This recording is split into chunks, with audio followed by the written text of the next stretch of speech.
I'd like to call this meeting, a special meeting of the Attleboro Municipal Council to order. Please join me in a salute to the flag. I pledge allegiance to the flag of the United States of America and to the republic for which it stands, one nation, under God, indivisible, with liberty and justice for all. Thank you. Madam Clerk, is everybody here? Or, first of all, is everybody here? Let the record show that Councilor Delicio is absent this evening. Thank you. And can you please read the notice of this special meeting? Certainly. May 6, 2026, members of the Municipal Council and Todd Kobus, Council President. Councilors, by authority of Article 2, Section 2-7C of the Attleboro Home Rule Charter, I hereby call a special meeting of the Municipal Council as follows. Date is May 12th, 2026. The time would be 7 p.m. Place is Council Chambers, City Hall, 77 Park Street.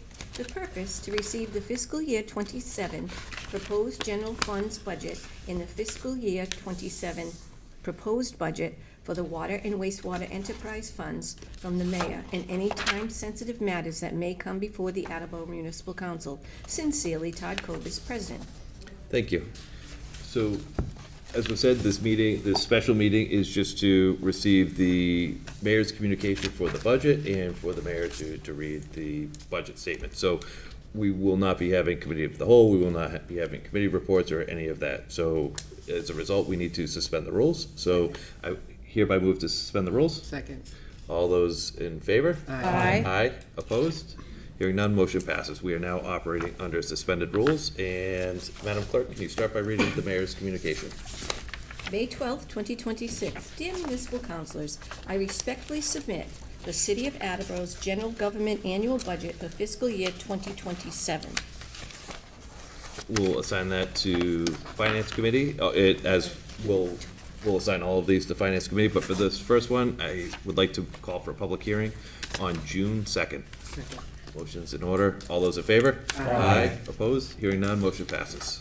I hereby request the appropriation of $937,000 of available free cash from the General Fund Undesignated Fund Balance account to the General Fund Fund Balance Reserve for Expenditures account. The purpose of this appropriation from General Fund Undesignated Fund Balance free cash is to reduce the fiscal year 2027 tax levy. Finance Committee?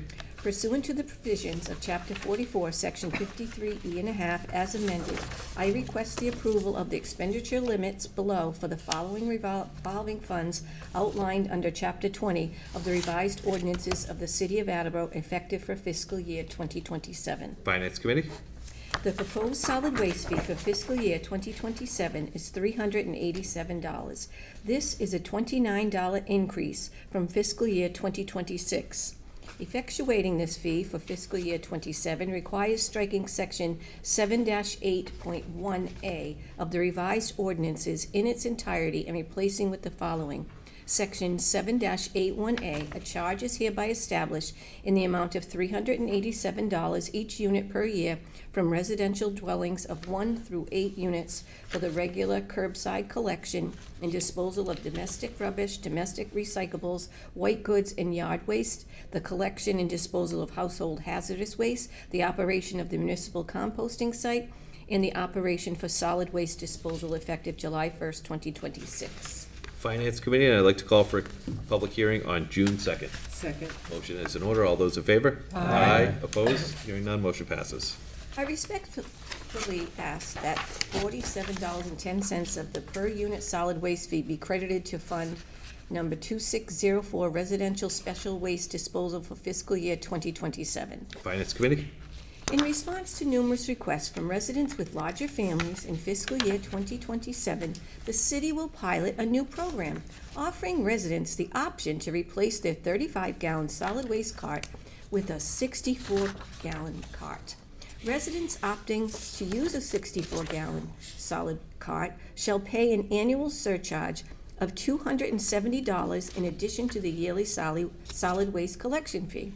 Effectuating this pilot program in fiscal year 2027 requires an amendment to Section 7-8.1A of the revised ordinances by adding the following sentence at the end of the section. Beginning on July 1st, 2027, residents participating in the city's solid waste removal program shall have the option of replacing a 35-gallon solid waste cart with a 64-gallon cart for an annual surcharge of $270 in addition to the solid waste collection fee. Finance Committee, and I'd like to call for a public hearing on June 2nd. Second. Motion's in order. All those in favor? Aye. Opposed? Hearing none, motion passes. I respectfully request that the large cart solid waste surcharge of $270 per unit be credited to Fund Number 2604 Residential Special Waste Disposal for fiscal year 2027. Finance Committee? I respectfully submit the proposed water and wastewater enterprise budgets for fiscal year 2027. Total wastewater enterprise fund, $12,812,291. Total water enterprise fund, $12,276,715. Finance Committee, I'd like to call for a public hearing on June 2nd. Second. Motion's in order. All those in favor? Aye. Opposed? Hearing none, motion passes. In order to fund the wastewater enterprise budget for fiscal year 2027, a 52-cent increase from the fiscal year 2026 sewer rate is recommended. Therefore, I respectfully request that Section 16-18.1 of the revised ordinances be struck in its entirety and replace it with the following. 16-18.1, a charge is hereby established for the use of the city's sewer system. Such charge, except as otherwise provided in Section 16-18.2 and 16-18.3 next below, shall be based on the amount of water supplied to any use of the city's water system as shown by the meter readings. The sewer use charge shall be for the sewer's users and based on 90% of the water used and shall be charged for at a rate of $13.51 per 100 cubic feet, with a minimum charge for each 3 months of $60.80 for the first 450 cubic feet. The sewer rates established hereunder to be effective July 1st, 2026. Finance Committee, and I'd like to call for a public hearing on June 2nd. Second. Motion is in order. All those in favor? Aye. Opposed? Hearing none, motion passes. In order to fund the water enterprise budget for fiscal year 2027, a 51-cent increase from the fiscal year 2026 water rate is recommended.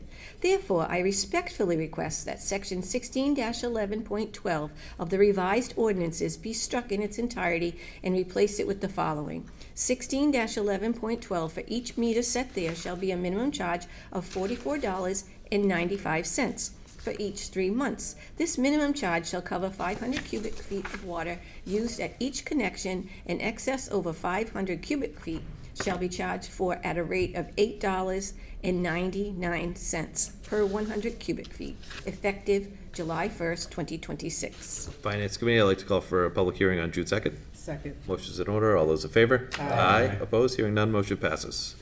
As you are aware, a portion of the water and wastewater enterprise fiscal year 2027 budgets include an indirect cost allocation that is used to pay for costs incurred within the general government budget. In accordance with the indirect rates established by the MGT Consulting Group, I hereby request a transfer of $794,000.61 from the wastewater enterprise fund to the general government fund to provide funding for the indirect costs for fiscal year 2027 budget. The dollar amount presented is from the fiscal year 2027 budget book. Please note, this figure excludes the OPED contribution, reserve fund for transfer, reserve for treatment plant, transfer to plant upgrade, capital outlay, and all debt expenses. Further, I hereby request a transfer of $1,001,11697 from the Waste Enterprise Fund to the General Government Fund to fund the indirect cost of the fiscal year 2027. The dollar amount presented is from the fiscal year 2027 budget book.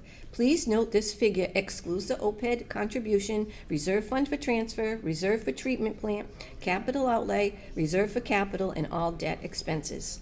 Finance Committee? The ban issued in October of 2025 will mature in fiscal year 27, with an increased payment due in the amount of $171,023.61. This interest payment will in part be paid by the premium received This debt payment must be budgeted as a general obligation within the city's general fund budget in the fiscal year 27 budget. At the time the ban was issued, the city realized a net premium on the ban of $18,532.83. The city will raise the difference between the payment due, $171,023.61, in the net premium of $18,532.83 on the DE1 in the amount of $152,490.78. Therefore, I hereby request a transfer of $18,532.83 from the number 34193970000 AHS Construction Other Financing Uses account to the General Fund Other Financing Sources to further transfer the funds from the General Fund Other Financing Sources to General Fund Reserve for Premium DE Payment. Finance Committee. Sincerely, Kathleen D. Simone, Mayor. Thank you, Madam Clerk. And next we'll hear from the mayor and the budget director. Come forward. Welcome. Good evening, President Kovas, Municipal Council. Thank you for having me back. I just want to make sure. Yeah. Do you want to do another referendum? Okay, sorry. Okay. Thank you.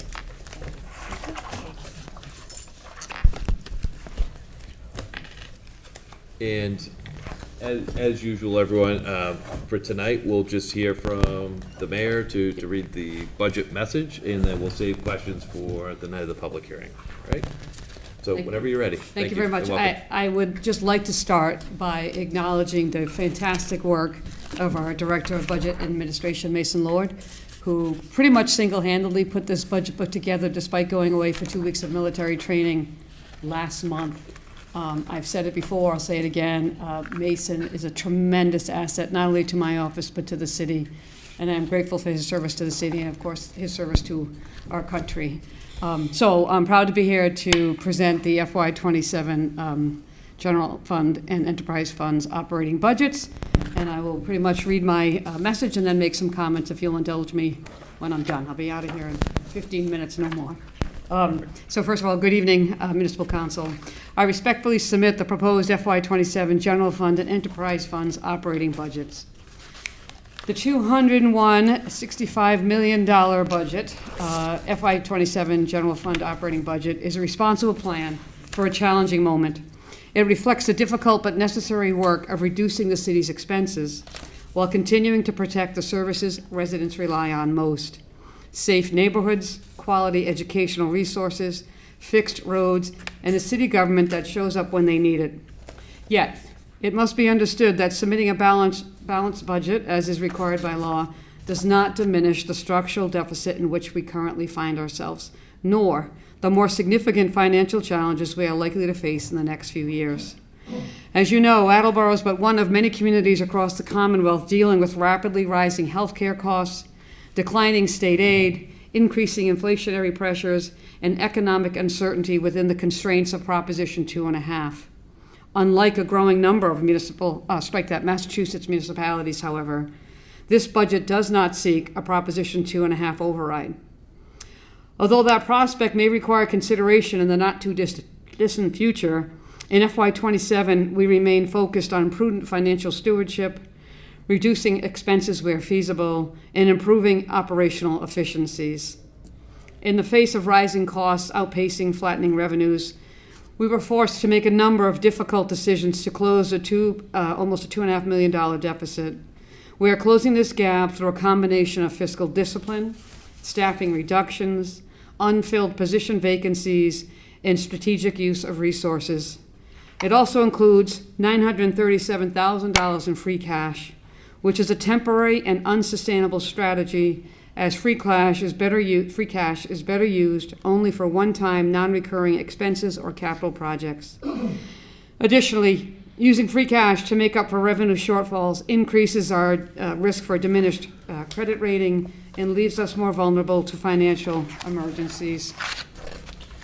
Thus, this budget finds several departments and programs underfunded or understaffed, with public facilities and infrastructure improvements in need of serious attention.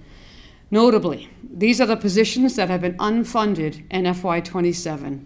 The Community Engagement Manager, the account clerk from the Collector's Office, an account clerk from the City Treasurer's Office, a senior clerk from the Council on Aging, a senior library technician from the library, the assistant conservation agent in the planning department, the assistant director of the recreation department, assistant clerk position in the budget and administration department, a senior clerk position in the city clerk's office, a laborer from the DPW, a laborer from the parks department, the zoo director, a human resources specialist in human resources, and the solid waste coordinator in the health department.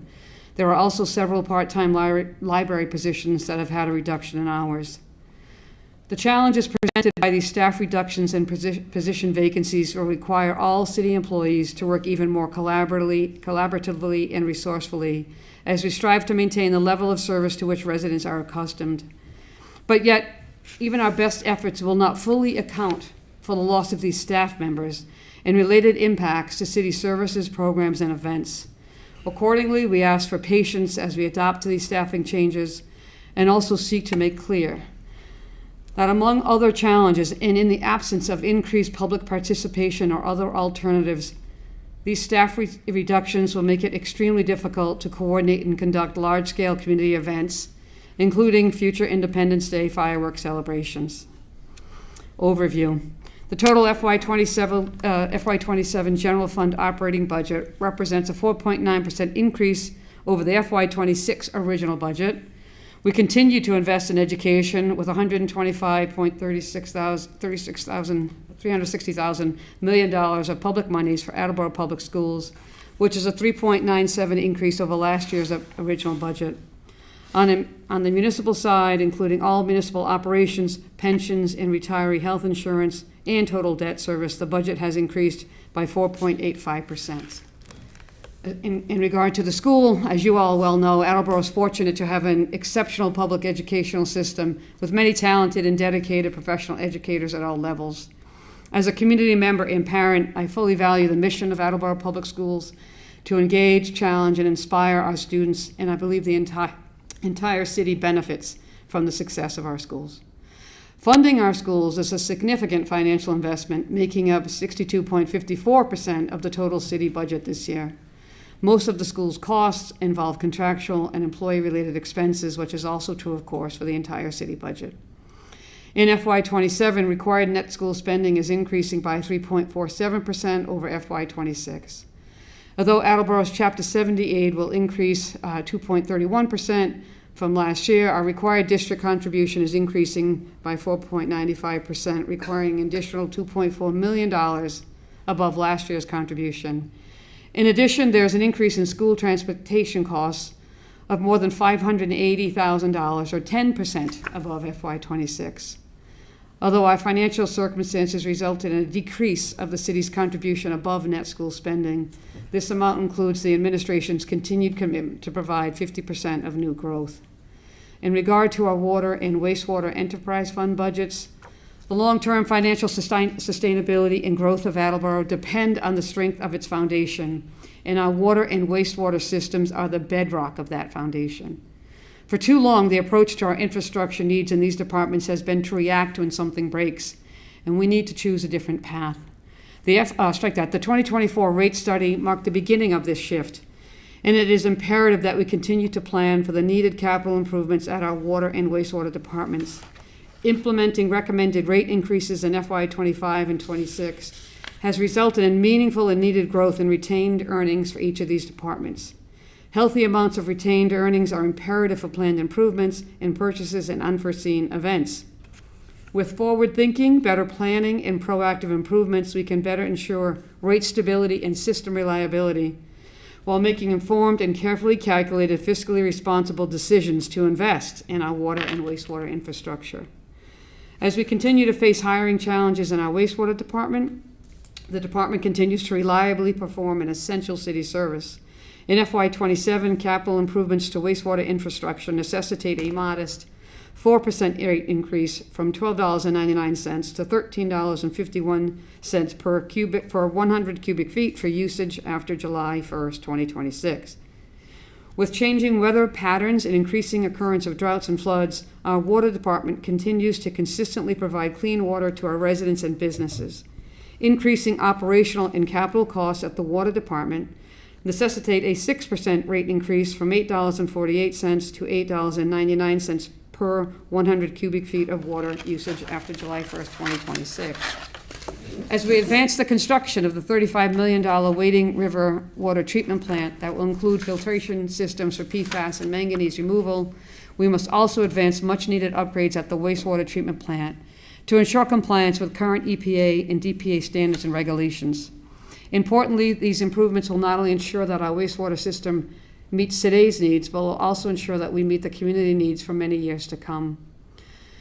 We must remain committed to building up our reserves to minimize reliance on using retained earnings to subsidize the rates while carefully and consistently adjusting fees in accordance with department needs and market conditions. Looking ahead, the FY27 General Operating Fund budget is not an easy budget, but it is a responsible one. It reflects the hard choices required to move Attleboro toward long-term fiscal stability while continuing to protect public safety, education, and infrastructure. It also makes clear that significant additional work remains ahead. Structural deficits are not solved in a single year, and the city will need to continue pursuing ongoing savings, prudent revenue strategies, and thoughtful long-term planning.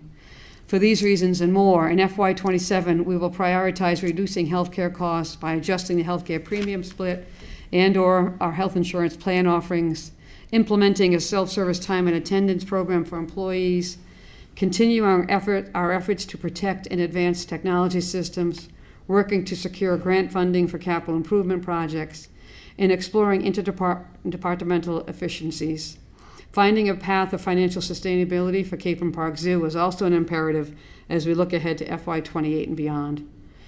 As always, I am grateful for our residents and local businesses who provide the funding to support our community, our many volunteer board and commission members, the municipal council and school committee members, and for our city and school department employees who do the hard work daily of serving the people who live, work, and go to school here. Our community is overflowing with people who willingly give their time and talents to help each other and who together make the city of Attleboro a more dynamic, vibrant, and beautiful place to live. And I am honored to serve as mayor. Respectfully submitted. If I may, President Kovas, so I feel a little bit bad. The message clearly is not great, but I think it's important for you and the community to know this was not easy budget. The layoffs in particular were hard. I never laid anybody off, and it was extremely tough to tell somebody that they're going to lose their job at the end of June. But I signed up to make tough decisions, and tough decisions I will make. But I also want to say at the same time, there's a lot of good stuff going on in the city, and that good stuff will continue, whether it's planting trees with grant funds or other opportunities we have. And despite everything that I just told you, and all the negative things that we are experiencing and may experience, I will continue to push. We must continue to advance. If a city stagnates, it dies. So you're going to get requests from me now and then to spend money on things that I believe are investments in our city, in our community, because quality of life matters, providing services to our residents matters. I will not turtle. I will not shy away from asking for things. You may agree or disagree, but we must advance, and I will continue doing my best to serve the city and our residents well, and all of that. I understand the hearing's on the 2nd. Mason and I will come down and he'll give you the full presentation. But I also want to emphasize that this is going to be hard and we must work together. In my humble opinion, this is not time for political platforming. It's not time for other agendas. We must all focus on the one and only entity we serve, which is the city and its residents. And we can best do that together. We may not agree, but if we can get to a better place together, I welcome your collaboration and your partnership. So I think that's all I have. If you have any general questions, I can answer them, but I realize you just got the budget book. Thank you, Mayor. Does anyone have any initial general questions? Hearing none. Thank you very much. Thank you, and President thank you, Copus. Mason, for everything you do and Yes. your service to the country. Thank you. Thank you, Mason. Good work. Thank you, Council. Thank you. Thank you. With that said, there's no further business for the full council meeting. I move to adjourn at 7:24. Motion is in order. All those in favor? Aye. Anyone opposed? Hearing none, we are adjourned at 7:25. And we will start with Councilor Tavares in the Ordinance Committee. Thank you, President Copus. I call the Ordinances Committee to order at 7:25. And this evening, we have a special guest. So we have Mr. Wilson from the UMass Collins Center, who's here to present to us regarding the services that they can provide to the city to help us to organize and structure a charter study committee. So thank you, Mr. Wilson, for coming down. Appreciate it. With that, why don't you take it away? Councilors, thank you for having us. I'll start with introductions before I get into the meat of the presentation. My name is Anthony Wilson. I'm a public service manager, project leader at the UMass Collins Center. Prior to my service at the Collins Center, I was a clerk in the city of Cambridge, the city of Springfield, and I was a municipal lawyer for several years. I'm joined here by Philip Libnios. You can introduce yourself. Good afternoon, members of the council. My name is Phil Lemnios. I'm a retired town manager here from Massachusetts. And as a matter of fact, I started my public service career here in the city of Attleboro. It was a grant-funded position to be the first assistant to the mayor, and I worked with Mayor Kay Shang and then Mayor Judy Robbins. And that really allowed me to springboard from here. Went on to the town of Hull as the town manager and town administrator in Natick, and then the town of Hull asked me to come back. I've also worked in a bunch of different capacities in terms of forming a regional dispatch center, working with a national park, Boston Harbor Island National Park System and so forth. And what I hope to bring to the project is an understanding of how the charter intersects with the operations, because that's what my specialty is the day-to-day operations. And so I look forward to working with all of you on this. Thank you. Thank you. So I will get into it. We'll start with just an introduction to the Collins Center, the type of work that we do at that organization. So the Collins Center was created in 2008 by state statute, with the purpose being to provide technical assistance to municipal agencies, school districts, state agencies, and other organizations in the state. You can think of us as management consulting for public service-driven entities in governments. Since the creation of the Collins Center, we've had over 800 projects, not just in Massachusetts, but really in other regions of New England, think Connecticut, New Hampshire, and again, the majority of it has been based in Massachusetts. We've worked with more than 2/3 of the municipalities in Massachusetts, with our primary focus areas being finance, human resources, operations, analytics, recruitment, IT, and, as we're going to discuss more today, charter and organizational structure. Specifically focused on charter and organizational structure, we've worked with communities of all sizes, ranging from those below 1,000 residents to those above 100,000. We worked in every form of government, which we will talk a little bit more about later in the presentation. And we worked on all number of issues related to organizational structure, from codifying the existing structure, analyzing, and in certain cases, moving a community from one form of government to another based on the needs of that community. Every city and town, every municipality has its own unique features, history, background, which are reflected in their charter. So there really isn't a one-size-fits-all charter or organizational structure. Every community has its own unique aspects, which should be reflected in your organizational documents. I'm going to give just a brief overview of the forms of government, and then we'll go through how they are adopted or changed, and then we'll talk about some Attleboro specific items after that. So just a quick primer overview. We generally put municipalities into one of two buckets that have some sort of sub-buckets. Towns, generally speaking, you can think of a town as any community that has an open or a representative town meeting. In a city, generally, we categorize as any community with a elected council, such as yourself.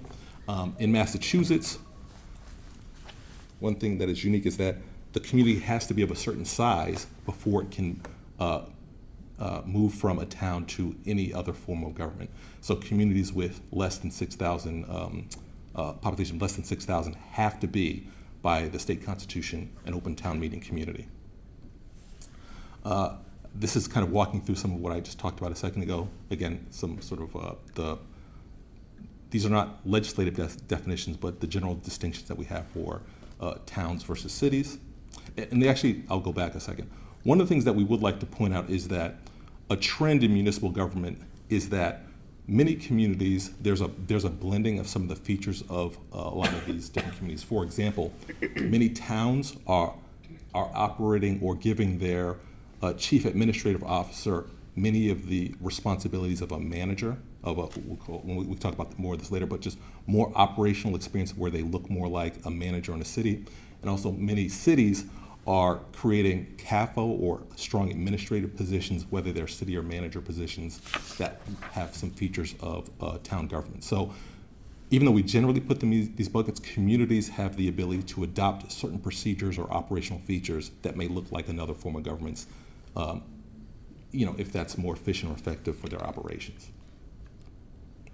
This is just a breakdown of the number of communities in either type of government as well as the population of the state in either form of government. So, for example, as I said before, because constitutionally communities of a certain size cannot move to any form of government, most communities in the state are open town meeting communities, whereas most people, because live in mayor council forms of government, because those are your larger cities, those are your larger communities, your cities.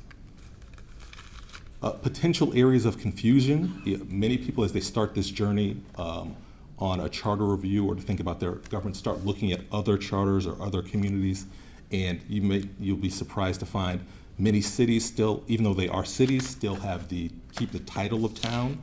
Often that's for reasons of town history, honoring their past, not wanting to take on that formal title. Many cities in Massachusetts have a mayor that really isn't what we call the strong mayor form. They really are an extension of the council. They are what in other forms are the president of the council.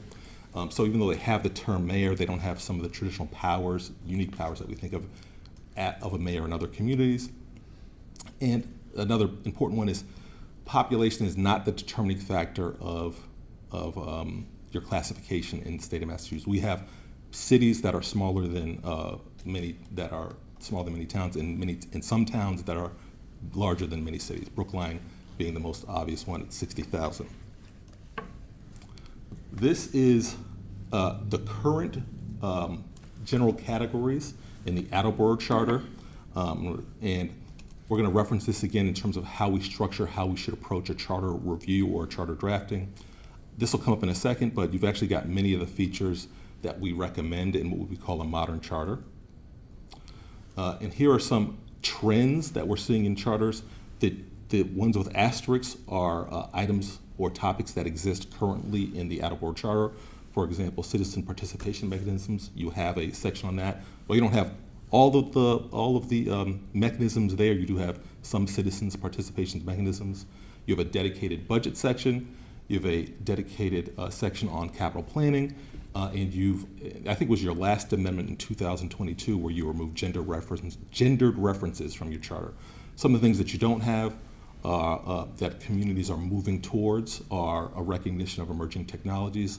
The most obvious one of those is in terms of posting requirements in your charter. Many communities are putting right in their charter that things should be posted to the municipal website in addition to your bulletin board or things of that nature, as well as a periodic charter review. So many communities are setting a 10-year or 5-year limit so that this happens periodically. Also, feel free to interrupt me with questions as they pop up. This can be more interactive. So how do we adopt or change a charter? This is probably what you're most interested in. So there are really two main paths to adopting or changing a charter.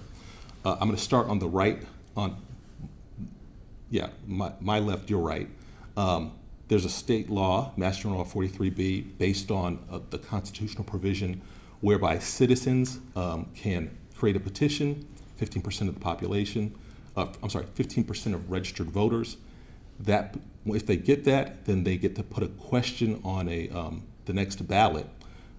The question of should we adopt or change our charter, that's all the question is, as well as a list of candidates to serve on an elected charter commission. If that passes and those individuals are elected, there's a strict timeline under the state statute that gives them 18 months. There's some milestones within there that they have to hit, and then submit a charter for adoption at a future municipal election.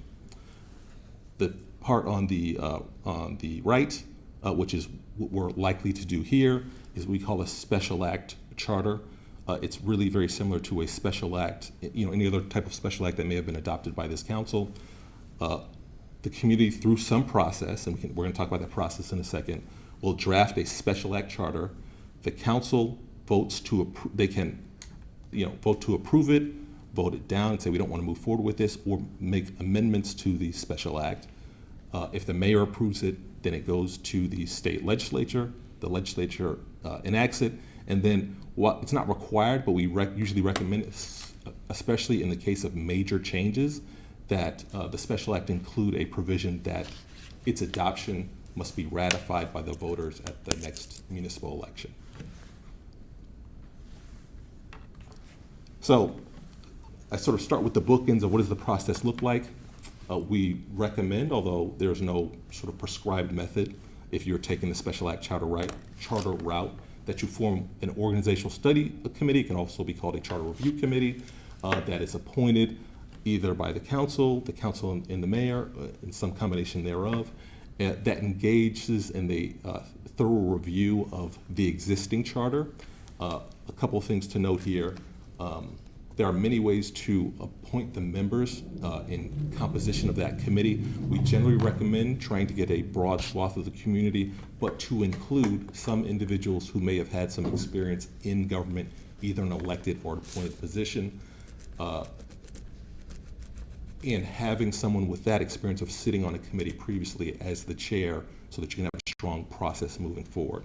But that doesn't mean that you have to exclude people where it's their first time with government. Also, those are some important voices from the outside. But a good mixture of those types of experiences are good.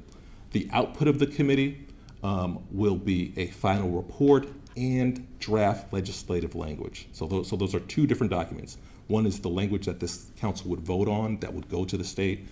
Number two is this report that explains why the committee made the decisions that it did.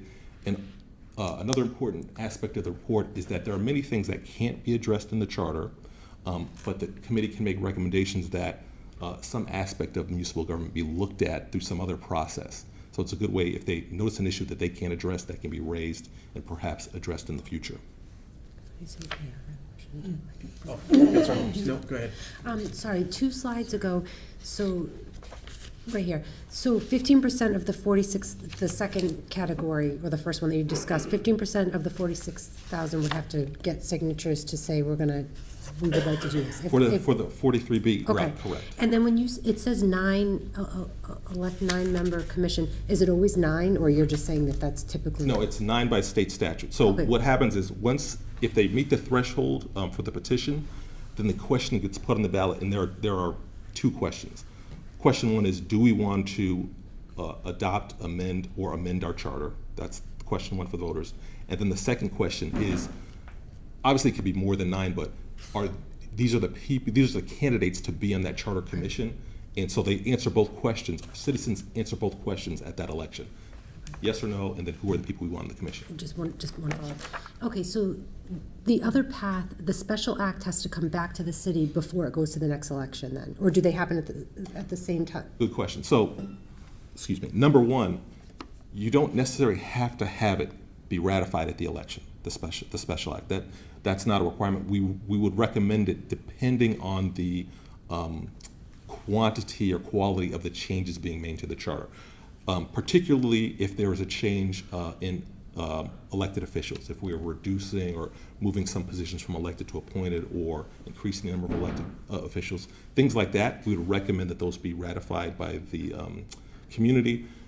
If they are less substantive changes, for example, if the changes are strictly to, for example, your financial procedure section around the adoption of the budget, those wouldn't necessarily have to be, we think it's always a good idea, but that we wouldn't necessarily recommend that those have to go to an election. Okay, sorry, just one other question. So with the questions on the ballot, is there sometimes multiple questions if there's a lot of changes, or We wouldn't recommend that. You Okay. could, so you could break up the questions and say, you know, this change to the charter, that change to the charter. I would say that's a very situation-specific sort of thing. We wouldn't generally recommend it. Usually what happens in these reviews is that you're making changes, the charters are often self-referencing. So some changes to one part may depend on a change to another part.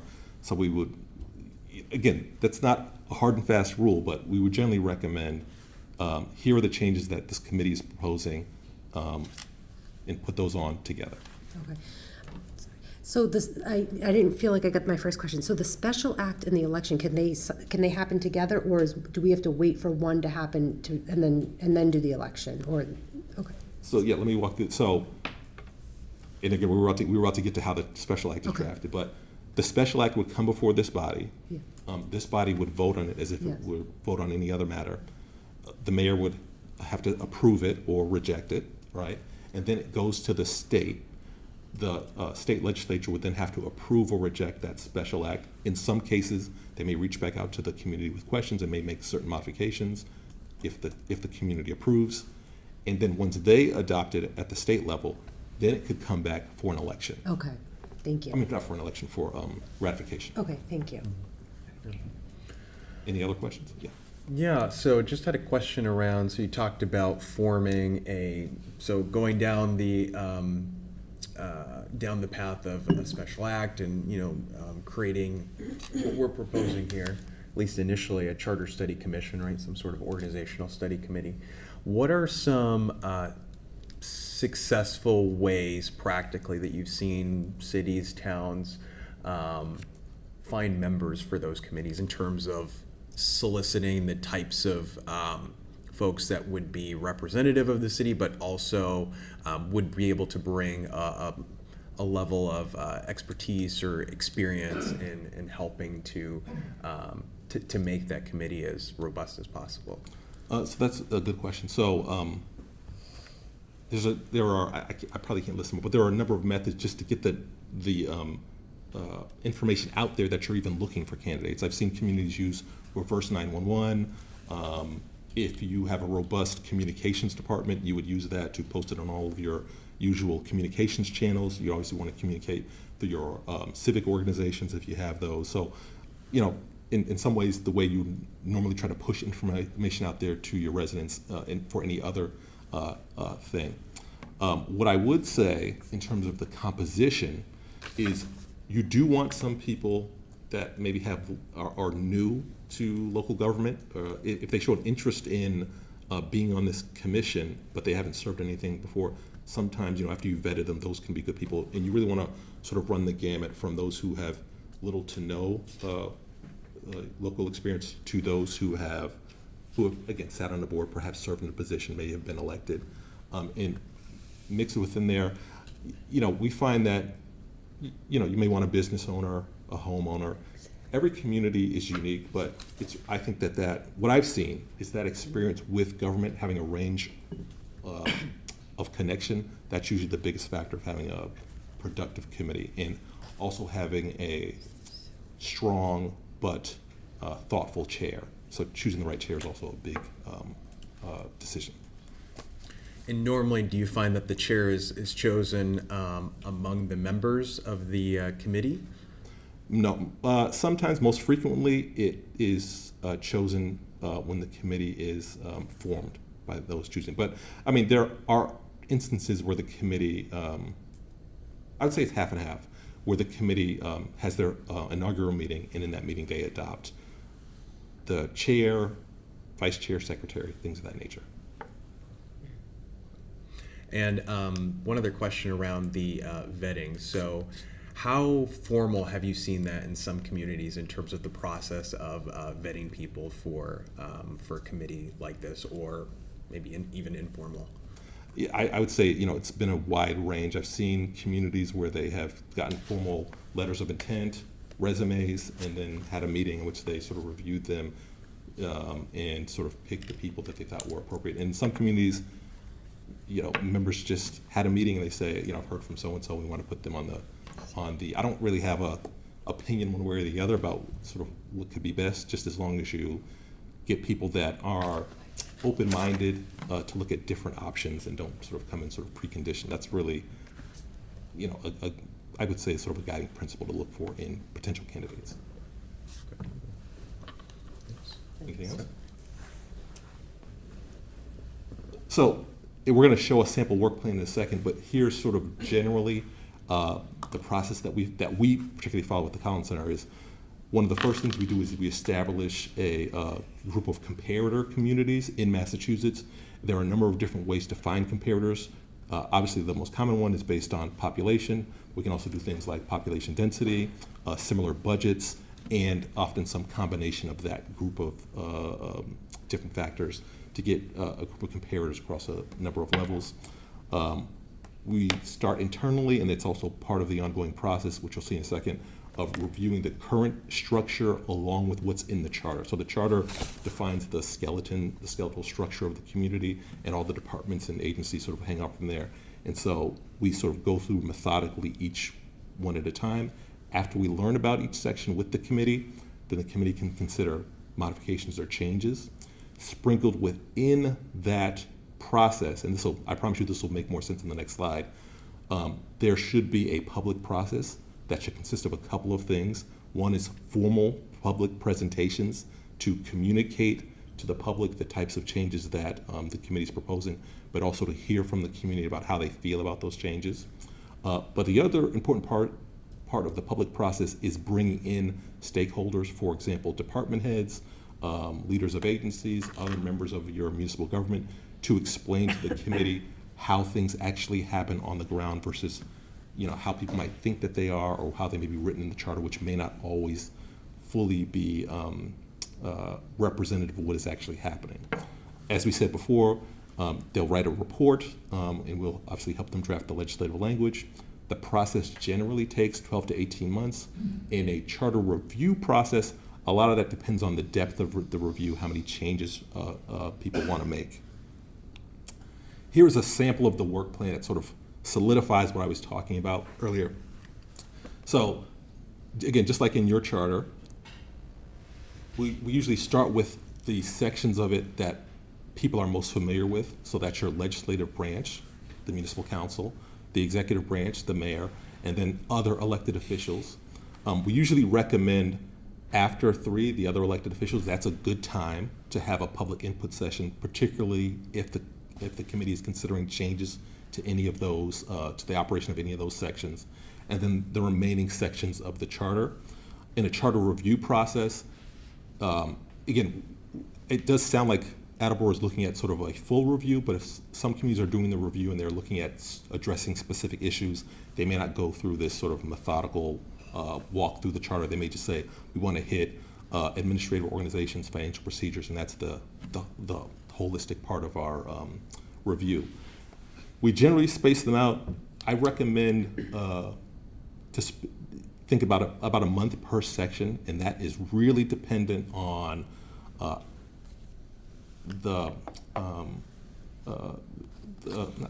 quality is not the word, but how fast the committee wants to move through any particular section. Some sections may require more time if they want to bring in, again, a member of the administration or the government to talk about, for example, I'm trying to think.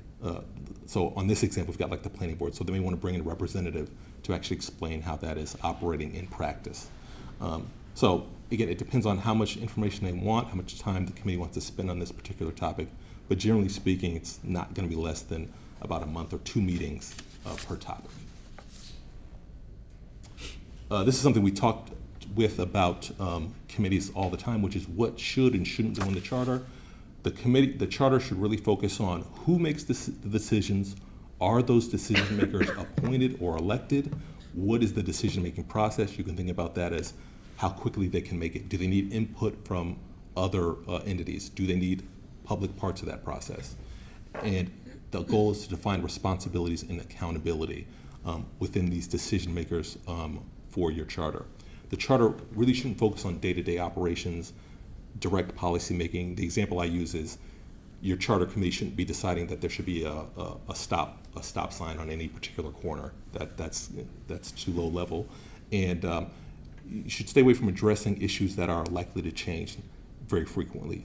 Your charter is going to be in place usually for decades, and probably is going to be reviewed, for 10-year period. So if there's something that's, really in flux, then you may want to, it may not be appropriate for your charter.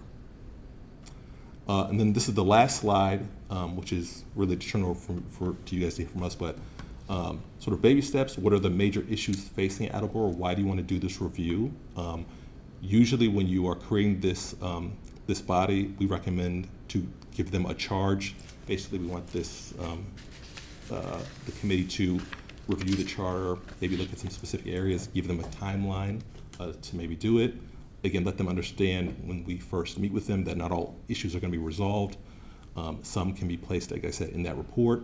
Like I said, and out-of-scope issues can be raised by the committee in their report to be addressed by other entities within the community. I will stop talking here and I will open it up to any questions. I know that's kind of a lot of information gone through pretty quickly, but I hope it was informative. Councilor. Thank you for your presentation, very informative. I'm curious, communities that have gone through a similar process like what you're proposing for ours, how substantial have the changes been to the charter that are recommended? Are these minor tweaks to kind of just bring it into a modern age, or are these some pretty hefty changes that usually get recommended? In this case, just based on what I've heard in terms of preparing for this presentation, for Attleboro, it sounds like it probably would be.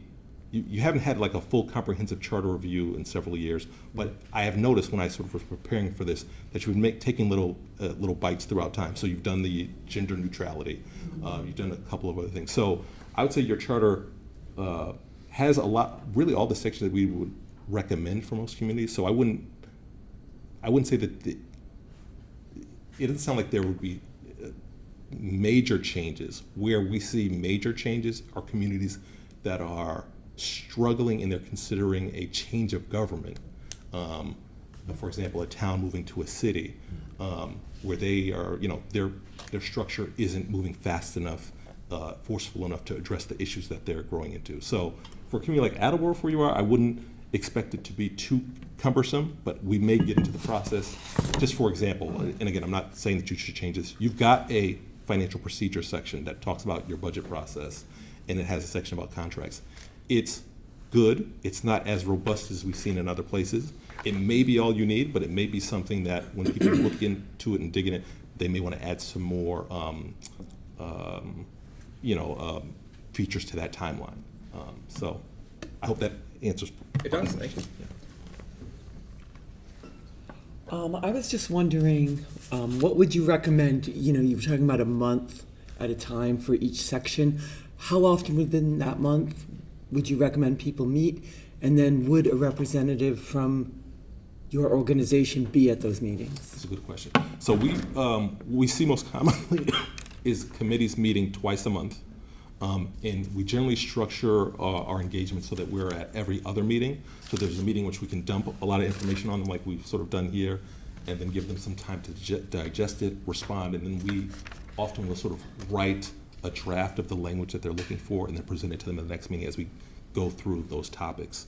I can tell you that, in all candor, that when we first start these, even though we usually structure these around being there every other meeting, the first, I would say 2 to 3 months, they really like us to be there at every meeting to sort of get them up to speed. And then as they get the flow, as they've sort of attacked some of these sections, then we can go into the, all right, let's give you some information, you guys can sit with it, and then we will see you at the next, the other meeting. Thank you. Thank you. Over the years, there have been some things that have been brought down, and we've always kind of said we would want a charter review to review them. So one of them was a mayor, not this current mayor, wanted to sit on the school board, the school committee. So that is something. So would you be looking back to see, I guess, the questions that had come up in the past? And then there were a couple elected positions that it was suggested that maybe they are appointed and not elected. So those are kind of some, I think, pretty big changes that we were hoping could be reviewed, and then potentially the voters. That's why if there are major changes, I do see it being almost two ballot questions about, are we open to making this change and this change? But typically, it sounds like it's just basically like, are you agreeable to this or not? Is that kind of how that last question, if it goes to the voters, is positioned or stated, or? Let me take that in two parts. Okay. So the first part being on, you've already sort of been looking at some questions that you actually want the charter committee to look at. So what I recommend is, in the charge that this body would create to create the committee, that it, and again, I don't know how numerous it is, but create a packet of things like, here's the charge that we have for this body to, do the charter review, and here are some of the things that we've already done to explore the question, and that can be part of the basis of starting the process. So that, I would recommend that. We often do when we start some research on things that you put together. I find, though, that if you do that up front, it can be easier to find the things that are of importance, especially if the council sort of says, here's the things that we've looked at that we want the committee to look at, while not sort of making them be myopic on certain things. So that's the answer to part one. And then part two, I wouldn't say it's a how you feel about things, because they're going to be, when they vote to ratify it, that becomes the legal charter for the community. So, like I said, it's hard for me to answer now. Yeah. You definitely could break it up. I think it really depends on the types of changes that are being suggested. All right, thank you. So am I off base by saying it might be reasonable potentially to, once submitting a special act that's approved by the legislature, making assumptions, right, you get that far, that before presenting it to the voters, or in presenting it to the voters, there may be a world in which it makes sense, depending on what those charter changes are, that they could be sort of line item issues, vote yes or no, right? So, sort of like at the state level, like when we vote on questions, right, at the state level, right? Like they're independent of each other. But I understand from what you said too, some of these changes might be interrelated, right? And so in making one change, you sort of have to make another change, or vice versa, right? Otherwise, there's no symmetry. Yeah, the short answer is, it's hard for me to answer now, but you definitely could do, again, separate votes. Again, I think it depends on what it is that's going up. In the process that you're going through now, just so everybody's aware, so the committee's going to have its, assuming you put together a committee, they would go through their process and they would present their recommendations to the council. And ultimately, some of those questions are questions that you guys can decide here once their report gets to you. So, what we would normally do is we would say, here's the legislative changes that we're recommending. We write them up in the document for, we, the committee, not us, are sending along with their report. And then you can say, we'd like to parse this out. It's not unusual for a council to say, we've heard the committee, we understand that they have an interest here, but we don't want to make this change for, this or that reason. So you could break, like I said, you could break it up. Again, we would probably sort of still be here to help you think about what would be the best ways to do that, as well as, again, modify the recommendation to be what you ultimately vote on.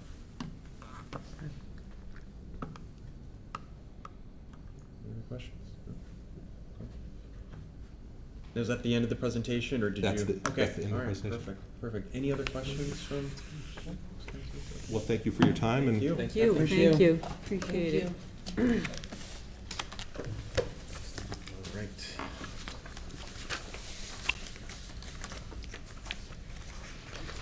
All right, so I've got a couple of pieces of business here. In the docket of April 21st, 2026, I entertain a motion to amend section 1-8.1 List of Persons Book of the revised ordinances of the City of Attleboro as follows. Delete in its entirety 1-8.1 List of Persons Book. The list of persons book prepared by the Board of Election Commissioners shall be furnished free of charge as provided by law to all political committees and to all political candidates of the various districts in which the city is located. There shall be a $30 charge for all other printed copies and a $4 charge for all other copies supplied on a thumb drive, replaced with 1-8.1 List of Persons Book The list of persons booked prepared by the Board of Election Commissioners shall be furnished free of charge as provided by law to all political committees and all political candidates of the various districts in which the city is located. There shall be a $33 charge for all other printed copies and a $4 charge for all other copies supplied on a thumb drive. Second. Thank you. Motion is in order. So this is pretty straightforward. I talked to Sharon, and this is really just to allow us to keep up with the cost of the vendor to print these. I mean, more and more folks are getting these electronically, so this is becoming less of an issue, but there are instances where we do print them, and we do need to at least cover our costs. So, any questions, comments? Hearing none, all those in favor? Aye. Aye. Motion passes. From the docket of April 21st, 2026, I entertain a motion to amend Section 12-3.7 Capron Park Zoo admission fees and policies of the revised ordinances of the City of Attleboro with one of the two following options. Option 1, strike all of the existing provisions in Section 12-3.7 and replace with the following. Pursuant to Massachusetts General Law, Chapter 40, Section 22F, accepted by the City of Attleboro in 1996 and subject to the approval of the mayor, the superintendent of parks and forestry and the zoo director have the authority to establish zoo admission and membership fees. Said fees shall be reviewed every 2 years or sooner as warranted to ensure they remain aligned with the cost of service, policy goals, and market conditions. B, the park superintendent and zoo director may temporarily reduce admission fees, one during inclement weather or when inclement weather is predicted within the next 24 hours. Inclement weather includes, but is not limited to, heavy rain or snow or frigid or exceptionally hot temperatures. 2, during holidays or other circumstances during which less than average visitation is likely. Or 3, as appropriate for promotional reasons. 4, in such situations, all admission fees will be reduced to a flat fee of no less than $3 per person. C, all monies collected from admission and membership fees shall be deposited in a revolving fund in accordance with the provisions of revised ordinances of the City of Attleboro 20-6. D, this ordinance shall become effective on June 1st, 2026. Option 2, strike all of the existing provisions in Section 12-3.7 and replace with the following. A, zoo admission and membership fees. Children, so I am going to Second, skip through. sorry. Okay, thank you. Appreciate that. So the general framework is under option 1, we're moving a lot of the discretion to set some of these fees for admission to the zoo director and the mayor in conjunction with the mayor. And then option 2 really just sets an increased rate, but it's really static in terms of the admission structure, which is the way that we have it now. So.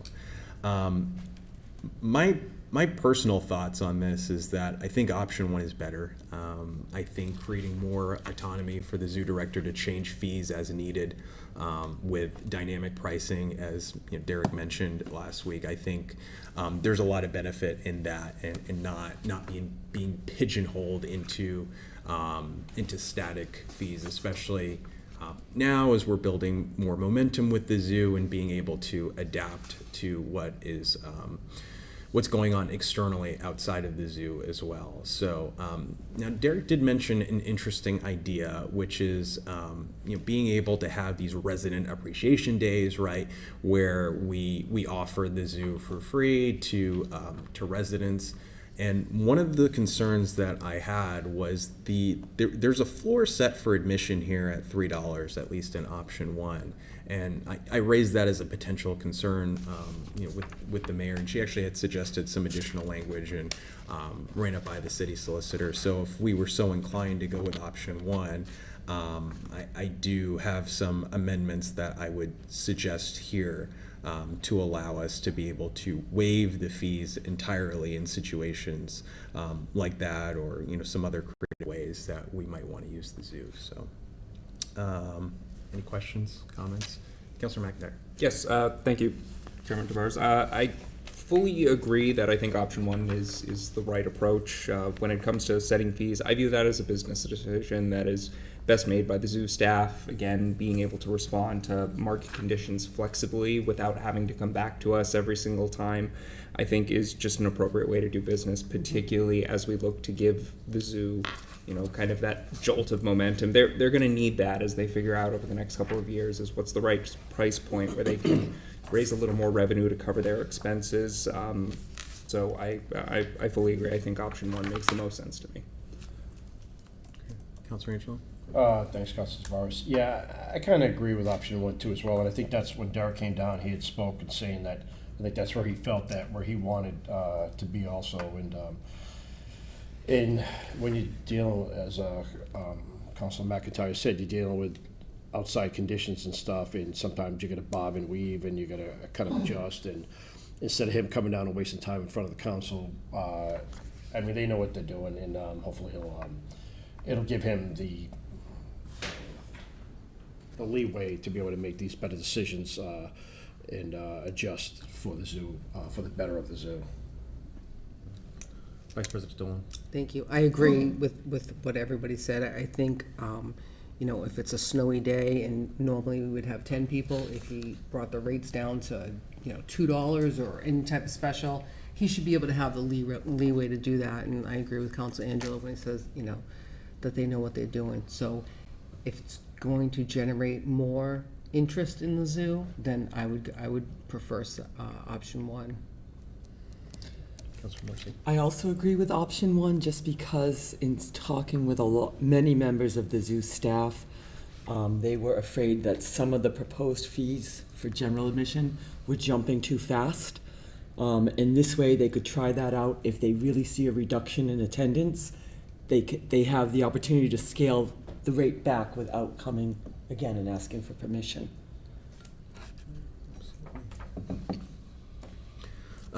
So, yeah, I mean, those are all great points and comments. So, what I would do is I would move to amend option one by amending B to state the park superintendent and zoo director may temporarily reduce or waive admission fees. And in B4, I would amend as follows. In situations described in B1 and B2, admission fees may be reduced to a flat fee of no less than $3 per person. Second. Thank you. Motion is in order. So with those changes, right, in B, the overarching first sentence, right, reduce or waive admission fees. So we've got those two options in there. And then in 4, when we're talking about the $3 floor, that's only going to apply in B1 or B2, right? So if promotional reasons the zoo director decides to waive the admission fees, then it could be free potentially. So I think that gets us there. I was just concerned that the language as proposed now could be inadvertently restrictive. Any comments on the motion as amended? I'm sorry. Yes. What was the language about it being free again? Because I would want it to say with, paying child or, something. So like in the instance he was using Mother's Day, the mother comes in free, but I don't want to see like just a bunch of women showing up going into the zoo for free. You know what I mean? So someone has to be paying the regular fee, and then the mother or the father or whatever the special promo is. You know Yeah, what I'm saying? I don't think there would be any restriction Okay. on having sort of a different tiered admission rate, right? So you're saying, right, being able to waive the fee for one of these categories, right? So children, youth, whatever, and then still have adults pay the full Or admission the fee, mother vice goes versa. free with the paying of a child. Yeah. You know what I mean? Yeah, I think that's the sort of flexibility Okay. that gives us. Yeah. But that's a good point, because that's sort of a hybrid situation where, maybe it's not completely free to all who are visiting, maybe for a Right. particular day, but it gives us the ability to use that sort of dynamic discretion there, I should say, the zoo director. Any other questions, comments? Okay, hearing none, all those in favor? Aye. Motion passes. So now we will vote on the motion as amended. I think I misspoke earlier. So Sorry. on the motion as, yes. Sorry, Councilor do we Holmes. want, so do we want to delete option 2 straight from the motion, or? Yes, so just to clarify, so we would be voting here on option 1 and amending option 1 Okay. with those changes in the amendment that we're voting on now. So, okay. Any other questions? Okay, all those in favor? Aye. Opposed? Motion passes. So the motion as amended is successful, and that would be for option 1, just to clarify. And then the last piece of business from the docket of April 21st, 2026, I entertain a motion to amend section 1-12 gifts to the city of Attleboro by inserting the following new subsection. C, gifts of real property. 1 offer, all offers of gifts of real property to the city of Attleboro shall be made in writing to the mayor. The mayor shall cause to be performed a due diligence review of the real property, which may include but shall not be limited to a title examination, site survey, and/or an environmental site assessment pursuant to Chapter 21E of the Massachusetts General Laws. 2, acceptance, if the mayor determines that the gift of real property or any interest in real property as defined in section 2-11 below is in the best interest of the city of Attleboro, the mayor shall forward the offer to the municipal council for acceptance.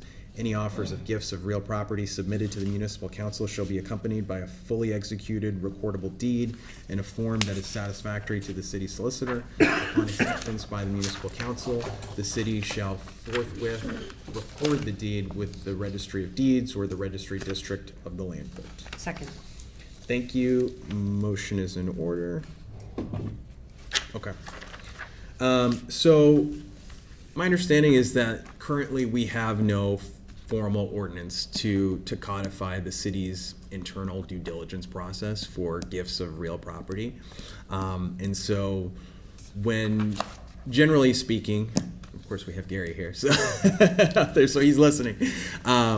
When the city accepts land, it's my understanding that, you know, as a city, if we're gonna accept land, we're gonna take the benefits and all the problems that come with the land, right? Which means that we've got to do a certain level of due diligence as a city, right, before deciding whether it makes sense to accept that land donation or not, right? And so those issues could be environmental issues, title issues, survey, issues. Once you take it, you then own the problem, right? So, and I think in practice that happens.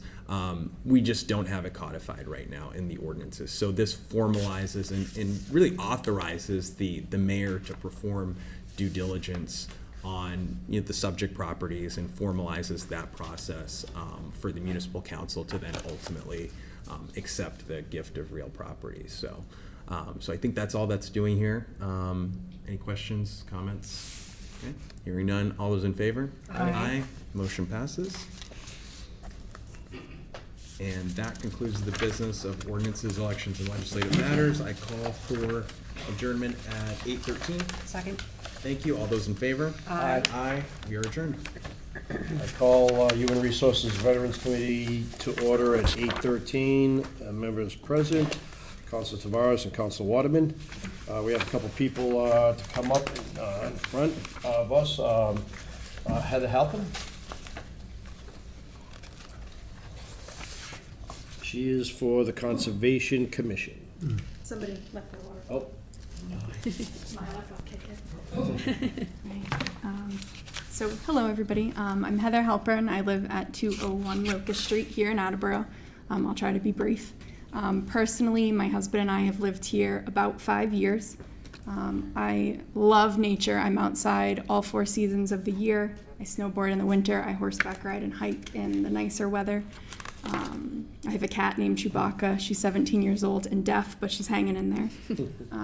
Professionally, I work in correctional health care. So as you can imagine, it's a high stakes, highly regulated field.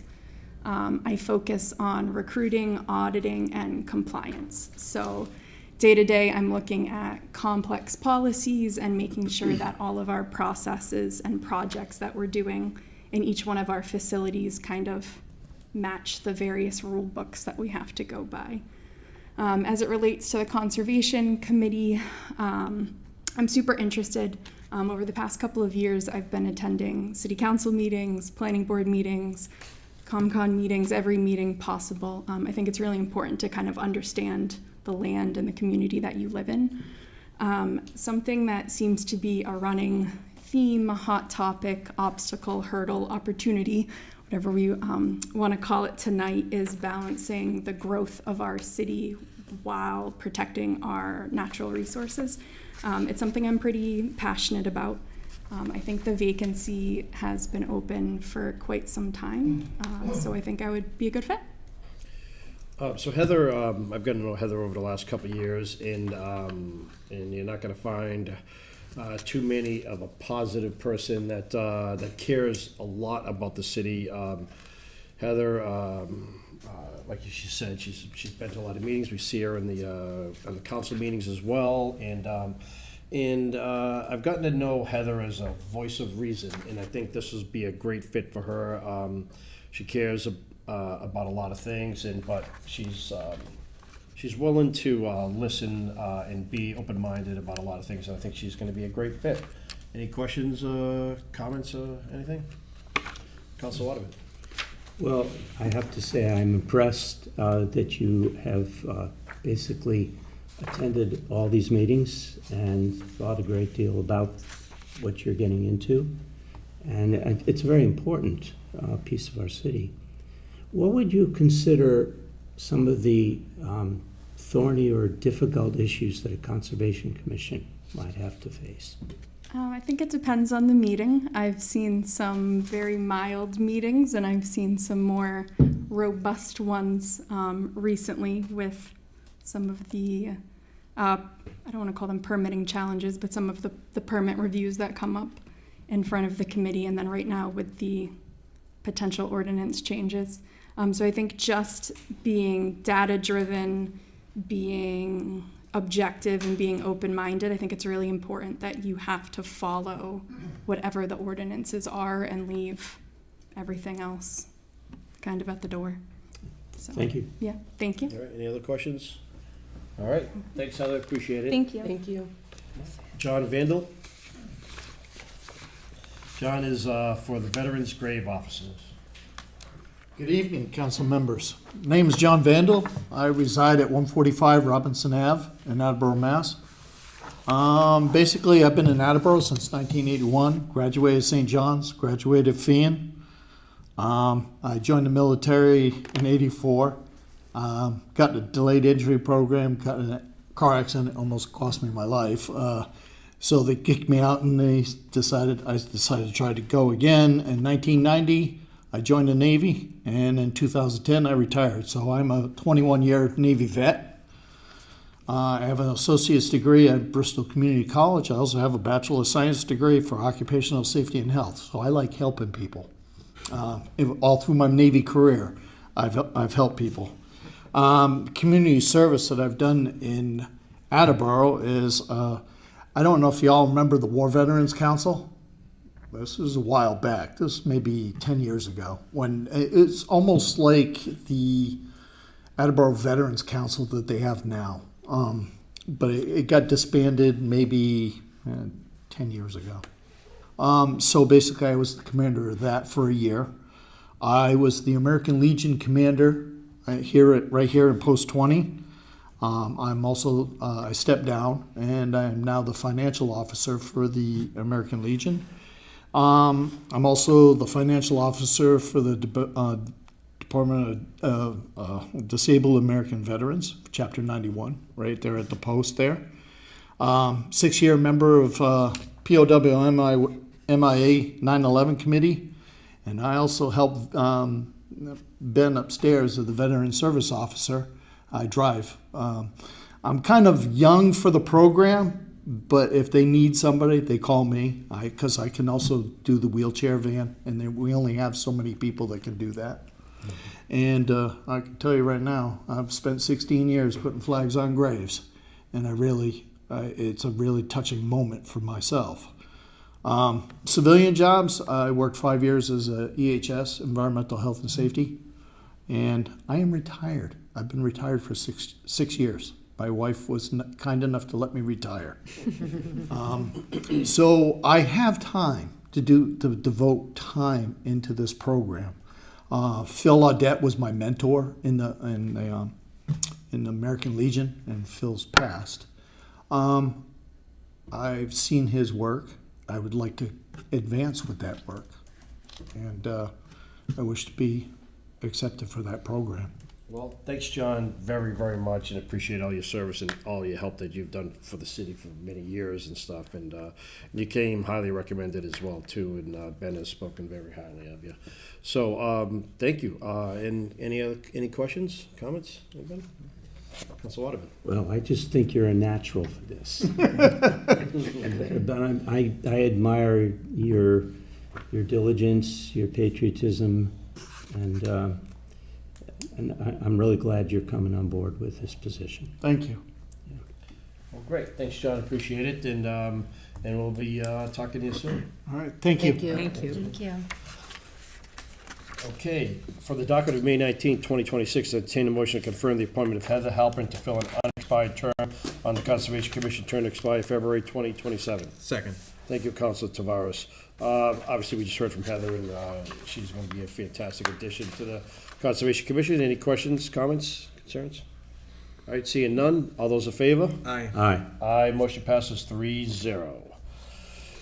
For the docket of May 19, 2026, I entertain a motion to confirm the appointment of John Vandal to fill an unexpired term as a Veterans Grave Officer, term to expire February 27, sorry. Second. Thank you, Councilor Tavares. Again, we just heard from John, and, I mean, it's commendable, everything that he's done, and it's everything for our country, too, as well, and the city, so. Any questions, comments, concerns? Seeing none, all those in favor? Aye. Aye, motion passes 3-0. That's all for Human Resources Veterans Committee. I call for an adjournment at 8:22. Second. Thank you, Councilor Tavares. All those in favor? Aye. Aye. Aye, we're adjourned at 8:22. I call the Traffic and Transportation Committee to order at 8:22, I guess.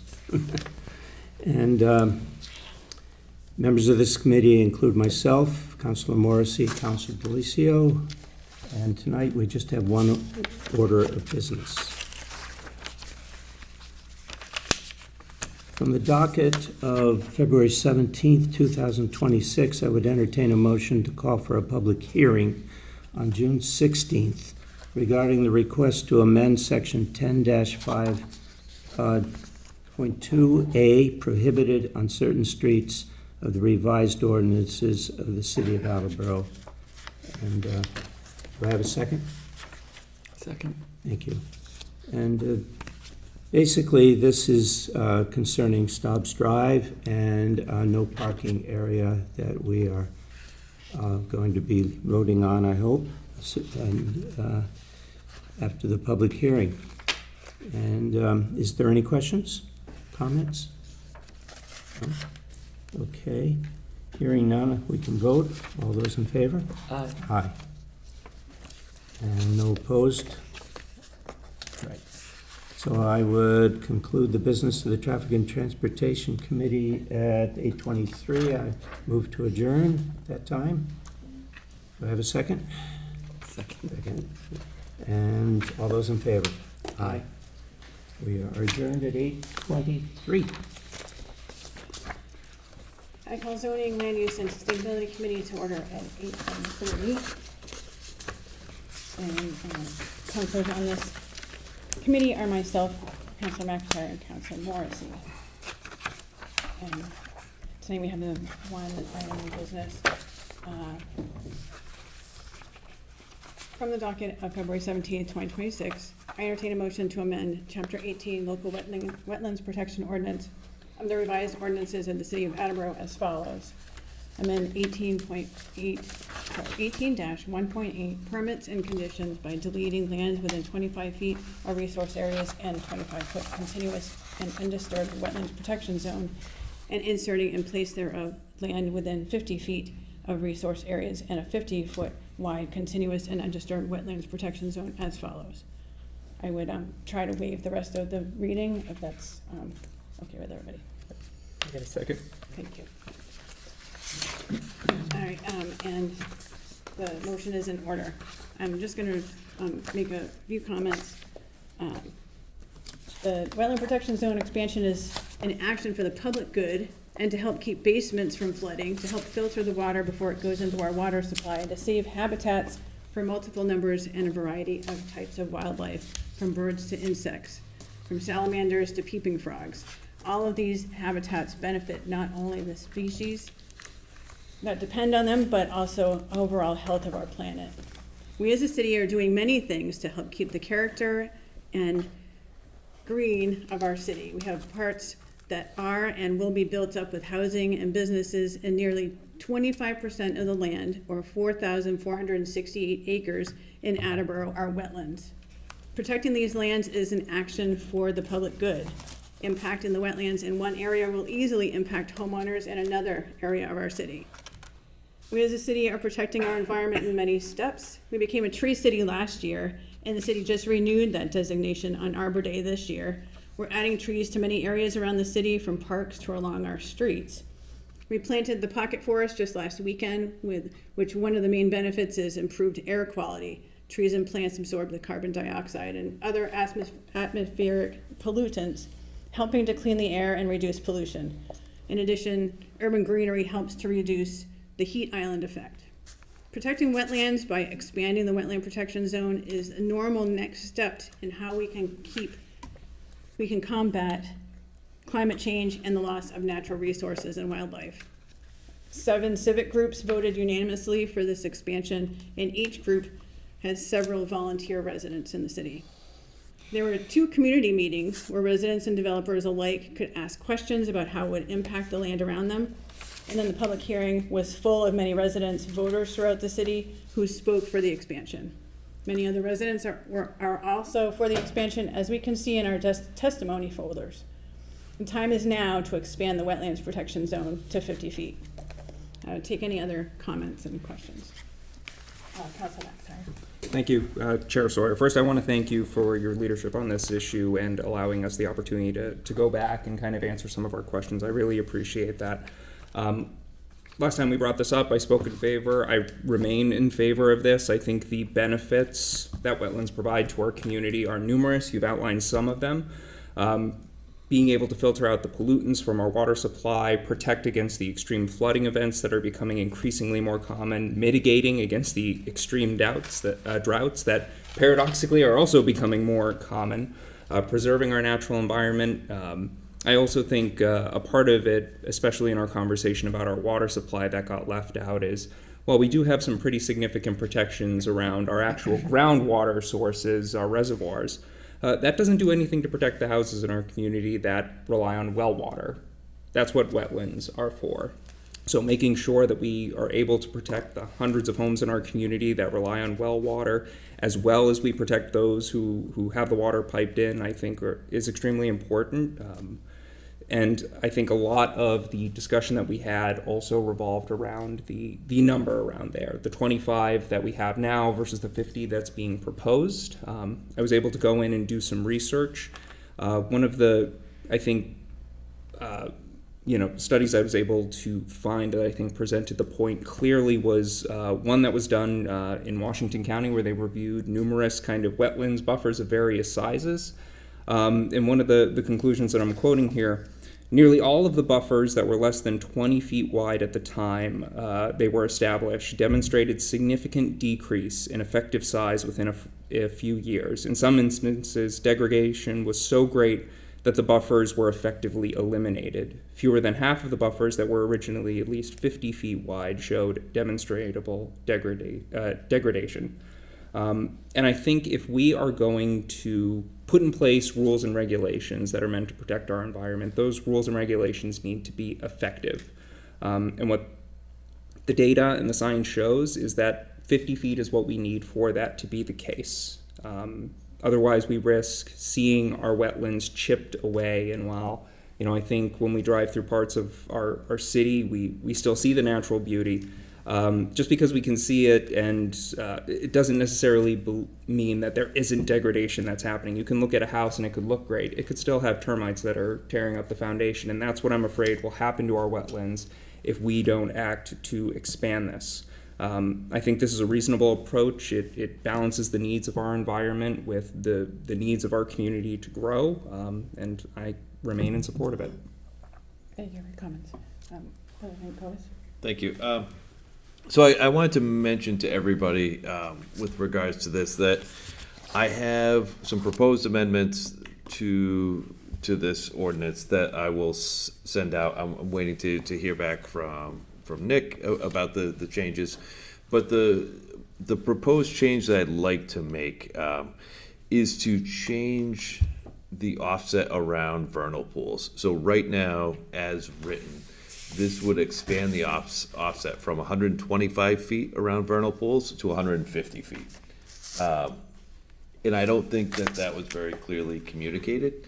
And so the change that I'd like to make and have written up is to keep that piece as is. So vernal pools would remain at 125 feet.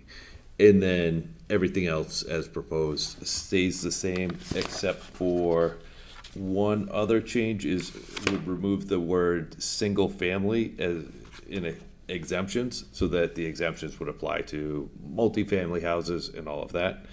And then to set the effective date to January 1st, 2027. And to have some verbiage around that. So I'm just waiting to have that officially reviewed, and then once reviewed, I'll send it out to everybody. But once those changes are in place, I think I'm leaning towards being supportive of this. I think I've said it a number of times. I don't really care about the salamanders or the butterflies or any of that stuff. The thing that's important to me is preserving our water supply. And I was very much corrected by somebody who mentioned, like, oh, like, you might not care about the salamanders, but they are a key indicator of water quality because they breathe through their skin and all of that. But the thing that's important to me is protecting our water quality. And I was talking to a resident last night who was talking about how, like, the city needs to get their figurative and literal crap together with regards to wastewater. We just discharge water into the 10-mile river before asking to change something in personal property. And I was really thinking about that and looked into sort of the 3 days of wastewater, the moderately treated wastewater that we just had. That water was filtered, it was disinfected with chlorine, and the chlorine removed, and it was legally discharged. But the reason that happened was because of, I don't know if, I know memories are short, but look, we just had a huge blizzard, and so that snow melt and the significant rain and all of that is what resulted in the wastewater treatment plant needing to discharge that water before the whole plant was overrun and washed out. So in thinking about that in conjunction with this, one of the things this is doing is protecting sort of these natural sponges that absorb this flood water and all of this water. And it's not going to fix that. It's just going to help prevent sort of things degrading more with our ability to absorb these significant blizzard or rain events and stuff like that. So I'm very much leaning towards supporting this, but I do think we need to add the provisions to keep the vernal pool offset at 125. I think that would be a bit of a stretch to include that to 150 feet. That concludes my comments. Councilor. Thank you. Thank you for bringing this out tonight. I think it's time that we move on from this, and thank you, Councilor McIntyre, for your words. I won't support the amendment for the going back to 125 feet. The single family, I would speak to Nick about that and see what he says about removing that, but I don't see an issue with that. But I find it ironic that, we care about water quality, but we don't care about the whole ecosystem that is derived from it, which is the salamanders, butterflies, whatever bugs or part of the ecosystem that's part of that. So I won't support the amendment, but I will support it as written initially. Thank you. Councilor Reynolds? It's obvious I don't support this at all, but I think one of the things that I think is really important is that the way that we called for the public hearing was a wetland ordinance provision, and then, it was like right on everyone. Now, there were people that knew it in certain segments of the community, and I thought it was kind of elaborate how the gentleman that spoke first talked about the kind of time needed, a month for this, a month for that, a month for this. We have all these things going on with water quality, and it got passed in like 3 weeks, less than a month. Even though there were meetings held, again, they were called wetland ordinance revisions. And I'd like to know how many of our homeowners in this city even understood what that meant.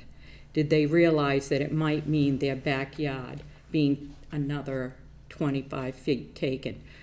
And if we are a city council that cares about the pros and the cons, and we were going to say this is a wetland ordinance revision, what exactly does that mean to the average homeowner?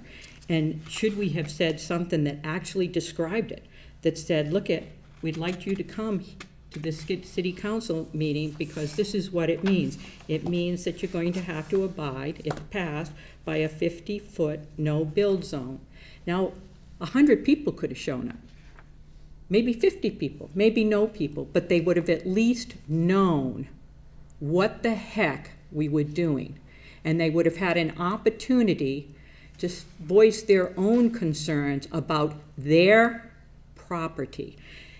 And it still could not pass, but I think that the way this was done, that we did not publicize it properly, that it did not give a huge amount of people, homeowners in this city, the opportunity to understand what the heck we were doing. And even as we talk about vernal pools, there could be those vernal pools in many people's backyards. They wouldn't even know what you're talking about. So I feel that passing this at this time, why we couldn't call for a second one, we had 3 or 4 public hearings for cannabis. We gave it time. We gave people, they came in, they were against, they were for, they were against, until finally, we were almost 4 years on that. And yet, we're gonna jump headlong into this. And there's other things coming, the vernal pools for one. So I just think we're out of line, that we didn't give it enough time. And if you're so confident that everybody on the conservation side is correct, then there shouldn't be a problem in letting a majority or a non-majority of homeowners have their say. And that's my comments. Councilor Angelo? We listened to the people at the zoo, and now we're saying we don't want to listen to them about the wetlands. But this is what I have to say.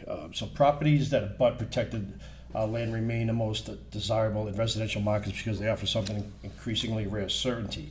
Protection gives a measure of privacy, which gives homeowners long-term predictability about what will and will not be built around them. In communities like Attleboro, the certainty translates directly into market demand. Buyers consistently pay a premium for privacy, natural surroundings. This is not theoretical. It is reflected in real estate behavior and economic studies. Research analyzing Massachusetts housing market shows that proximity to wetlands and protected land can have a positive effect on nearby property values, reinforcing that environmental protection and economic value are not competing interests, they are aligned. I mean, honestly, do we care about our existing residents? I mean, if we do, then this should be a positive. At the same time, wetlands themselves provide measurable financial protection. Studies show wetlands can reduce property damage from flooding by approximately 16% annually, demonstrating that these natural systems function as real infrastructure that protects property and reduces long-term costs. I want the value of my largest investment to increase over time. And if this translates into improved flood mitigation, drought resilience, and pollutant filtration, that too will make Attleboro more desirable. So when we discuss buffer protections, we're not limiting value, we're stabilizing and strengthening it. Expanding a buffer from 25 feet to 50 feet is not a restriction, it's a correction. It aligns policies with science, protects homeowners from long-term risk, reinforces the very conditions that make neighborhoods more valuable and desirable in the first place. My ward, I've heard a lot from so many other people, and we've seen the flooding that's been happening in Attleboro in different areas, so I think we need to pay attention to it. A 25-foot buffer looks like protection, but a 50-foot buffer actually is protection. Moving from a 25-foot buffer to a 50-foot buffer is not arbitrary. It's grounded in environmental performance and risk mitigation. Scientific and municipal guidance shows that buffers under 25 feet are generally ineffective at protecting wetlands and adjacent ecosystems. Larger buffers 50 feet beyond are necessary to filter pollutants and runoffs, protect water quality, preserve wildlife habitat, and maintain long-term ecological stability. Additionally, Massachusetts already recognizes 100-foot buffer zones as standard regulatory areas, and many municipalities expand beyond that through local bylaws to provide strong protection. From a planning perspective, increasing the buffer from 25 to 50 feet is not extreme. It is moderate, widely accepted step towards effective protection. From a real estate and planning impact, from a zoning and market standpoint, a 50-foot buffer reduces future development uncertainties. I mean, we talk about real estate agents. We'll talk about when you advertise something, oh, it's surrounded by conservation land. And all of a sudden we're saying that, so that's a great thing, but now all of a sudden we're saying that's a bad thing. It reduces future development uncertainty, protects neighborhood character, prevents overdensity near sensitive areas, enhances buyer confidence and demand. This creates a structural advantage for surrounding properties similar to being next to permanently protected open space. A buffer does not transfer ownership for the ones that want to say it's a land grab. It regulates use just like zoning already does. It applies evenly across properties and is based on environmental protection standards. This is about how land is used, not who owns it. Data shows proximity to protected land often increases nearby property values. So hopefully we care about our existing residents, and maybe, we obviously care about ones that are coming in, but we need to care about our existing residents now. What hurts value is uncertainty, not protection.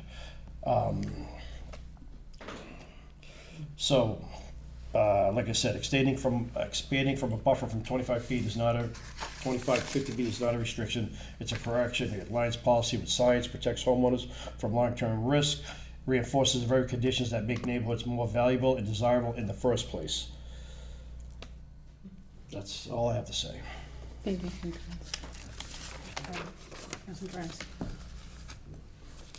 So I have several points on this, and some of these I brought up in the last committee meeting, and I think some of these points are still outstanding issues that either we have to say we're ignoring, or we choose to address.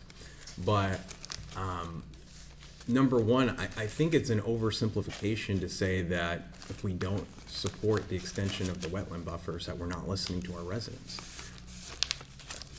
We have a variety of different viewpoints and perspectives from residents in the city, right? Just as we do on this council, which is a good thing.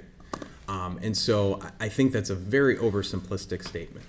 I can say personally, I have received a lot of emails, phone calls, texts from folks who are concerned about this. And I think this goes to a point that I did make a couple weeks ago, which is, one, I don't think the city has done a basic impact analysis of how this is going to impact the city, right? No study has been conducted to determine how many existing homes or land parcels in the city would be affected by extending the wetlands protection zone from 25 to 50 feet. To me, that's a baseline question that we should at least consider, right? So the conservation agent, confirmed at the public hearing that the city doesn't have an exact number, and we would need significant GIS work to produce one. And granted, even that GIS work might not be 100% accurate, but it at least is a starting point. I think that's something we should at least look at doing. We as counselors here, sitting here, this horseshoe, are being asked to vote on a citywide regulatory change without knowing its scope. And I don't think that's a sound basis for making policy decisions, regardless of which direction that any one of us is inclined to vote. So I think the basic question still remains unanswered, right? How many parcels, what are the lot sizes, and what neighborhoods, what percentage of affected lots are small lots versus large ones, right? We've got a pretty diverse geography in terms of the various zoning districts in our city.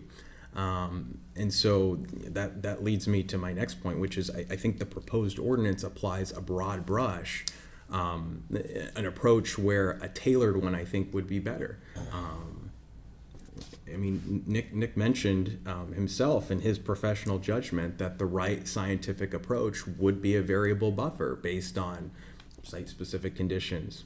You've got slope, soils, vegetation, wetland functions. And I believe a speaker at the public hearing mentioned many years ago that there was someone who had conducted some of those studies in terms of soil. Now, I understand you can get pretty deep in some of these things in terms of the resources that you're deploying to figure out every small detail, and I'm not suggesting that that we go to the point where it would become a burden on the city, but I think there has to be some minimal level of additional work that we do to look at other options and how we're impacting the city. I think a blanket 50-foot rule treats every parcel in the city identical with no consideration of the different lot sizes, wetland types, or site conditions. And while I appreciate President Kovas's comments, I think his comments are indicative of that fact, right? That we are painting with a broad brush, and I think your comments point to, well, maybe in one particular area, are we going too far? That's my read on those comments, right? I mean, you compare South Attleboro with downtown neighborhoods that, commonly have, smaller lot sizes compared to, perhaps lots that are in Ward 4, right? That are generally going to be larger. It's a very different impact. Councilor McIntyre, you mentioned, one of the benefits of extending the wetlands, protection zone is not necessarily just in places that where surface water is the main source of water, but also groundwater wells. Well, I think that actually makes the point, right? I mean, in places like South Attleboro, you have city water, right? So, and I'm not saying there aren't any wells in South Attleboro, but what I'm saying is predominantly they're in other parts of the city where you do tend to see more wells than city water. And those are typically areas that require more to build. So those are areas with bigger lot sizes, right? Where it would affect them very differently, right? Like changing this from 25 to 50 feet, if you've got a couple acres, might not affect you as much as if you have a 10,000 square foot lot, or if you have an undersized, lot that's, 5,000, 6,000, 7,000 square feet. So I think there's some real differences there that we do need to account for. And I think the ordinance doesn't distinguish among resource area types, right? So a floodplain, a certified vernal pool, isolated wetlands, they're all treated the same. Again, to President Kobus's point, I think pulling out certified vernal pools is recognizing the fact that it's a different sort of resource area than some of these other things. And so I think it's at least worth the discussion. The 50-foot figure, if we're being honest, it's a political compromise, right? This is not a science-based determination. Now, I'm not saying that science doesn't play a part in this, right? So the conservation agent acknowledged at the public hearing that 50 feet was chosen because this was digestible, not necessarily because of the science points that 50 feet is the magic number. In fact, I came across this interesting report from the town of Tewksbury, their conservation commission. So back in 2013 or so,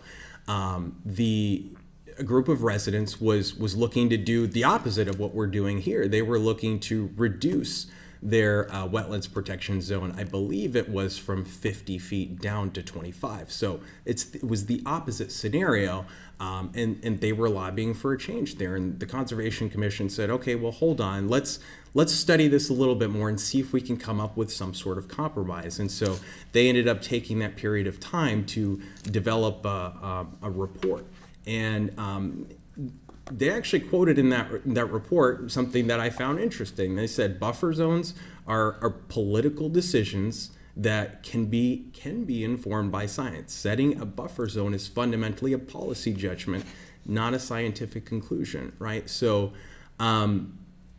the art of policy is not necessarily the science of ecology. So again, I'm not opposed to making a political judgment, right, and saying, hey, okay, well, if you're in favor of this because you believe it's the right policy for the city, right, and let's start at 50 feet, then I say let's be honest about that, right? That's where we're going. So to couch this all in science and say, well, science says that 50 feet says that this is what's effective, right, and anything less doesn't work.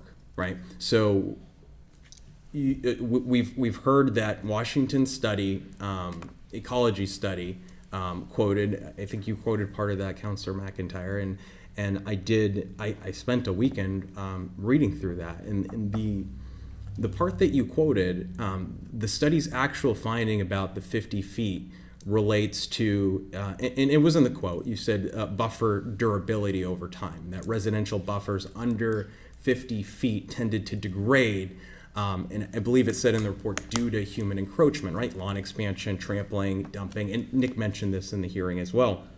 But it was not necessarily a finding about water quality, flood control, pollutant filtration.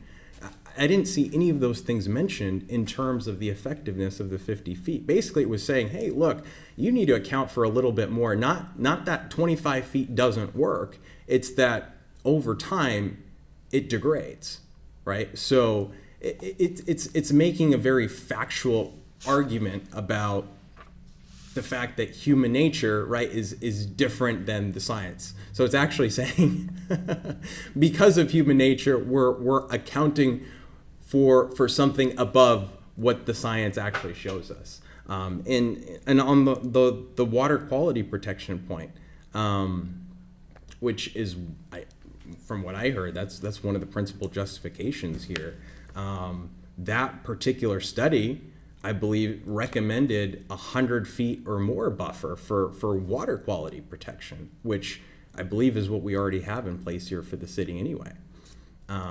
So 50 feet, I don't think is a magic number for water quality effectiveness. So if we want to say as a matter of political expediency, you know what, we're going to draw the line and we're going to say it's 50 feet today and this is what we're going to vote on, okay, then so be it. But I think we've got to be honest about that, right? That we're making a political decision. This is not just a scientific decision that we're making here, and we're saying follow the science, and 25 feet is ineffective, but as soon as you go from 49 to 50 feet, 50 feet works. So let's be honest about that. The other thing that I wanted to mention as well, and I brought this up a couple of weeks ago, that the exemptions are maybe narrower than some folks realize, right? So the proposed exemptions apply to activities within previously disturbed areas, right? So Nick talked about if you've got an area that's naturally vegetated, right? A stand of trees, unmaintained area, it doesn't necessarily de facto qualify for one of these exemptions. So that means that homeowners with naturally wooded backyards are still going to face this presumption of significance that they have to overcome if they want to work within that 25 to 50 foot buffer area. So that's something to keep in mind, and that's not just a legal standard, right? The presumption of significance, it carries the weight of some practical considerations there, right? I mean, that means if you're going to work in that area, right, you've got to apply to the Conservation Commission right? And it's not as simple as just, all right, well, you just fill out an application, right? You actually have to do some work, right? You actually have to hire a wetland scientist, right? You've got to get a surveyor, an engineer. So that's time and resources that homeowners have to put in, right, to these applications in order to utilize their properties. I'm not necessarily, I mean, I would argue that it could come to the point where it's overly burdensome, but I'm just saying we've got to recognize that that's an additional cost, right? So that's part of the policy decision that we're making here, right? Like, that's a cost that people will incur to work on their own properties if they don't squarely fall under those exemptions or within the discretion that the Conservation Commission is going to exercise. So, you know, and the last point I want to make is just about housing in general and affordability. To Councilor Angelo's point, yes, I mean, generally speaking, if you abut conservation easement or, you know, wetlands, areas that, you know, from a regulatory standpoint, you're not going to be able to build in, sure, that's going to increase the value of your land. But by the same token, by increasing a wetland protection zone like this from 25 to 50 feet, we've got to assume it's going to affect some lots in the city. And it would be prudent to understand what that impact is, because in some cases, it could mean that you are turning buildable lots into unbuildable lots, right? That is materially decreasing the value of a property. Now, whether that's considered a taking or not, that's a whole nother discussion, right? That's a legal discussion, right? And that's not going to apply across the board. Could there be a situation where that's the case? Perhaps, right? But I'm not going to make the argument that, you know, increasing this from 25 to 50 feet all of a sudden creates this, you know, this huge liability for the city because it's now considered a regulatory taking. But what I'm saying is it does have a material impact on the value of land and potentially homeowners that have land that now your property becomes more restricted on what you can do, or you have to incur other costs to be able to work on that property. So again, I think these are all important considerations that we should keep in mind, because it's not as simple as I think it's being proposed here, right? I think there's a lot of other factors at work, and quite frankly, I'm concerned that we pass something like this today, you might not necessarily see the effects of it until these things start to get worked out, right? Until homeowners are like, oh, well, I want to put this in my yard, or I want to do X, I want to do Y, I want to do Z, right? And they realize, well, you know, maybe the exemptions don't work in the way that they thought they would work.